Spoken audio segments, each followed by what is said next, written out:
Акция «Доброе сердце» стартовала около года назад. Основной задачей активистов стала реабилитация детей с ограниченными возможностями. С тех пор представители патриотического клуба «Рамзан» побывали во всех районах республики. Сегодня к их акции присоединились известные журналисты Чеченской Республики. Подобные акции уже проходят не впервые.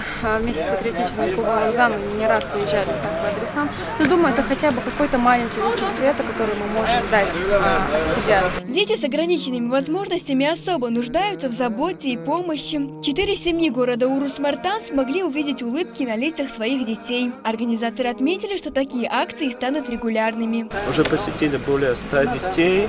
Но этой акцией мы хотим показать этим детям, которые болеют ДЦП, что никто о них не забыл, что все о них думают. Чуткость, доброта и милосердие пророка Мухаммада, саллаллаху алейхи вассалям, были примером для всех мусульман. Человеку, который следует сунне пророка, саллаллаху алейхи вассалям, уготовлена Всевышним Аллахом дорога в рай. Луиза Чкоева, Магомед Магомадов, Резван Хасуев, Молодежные новости.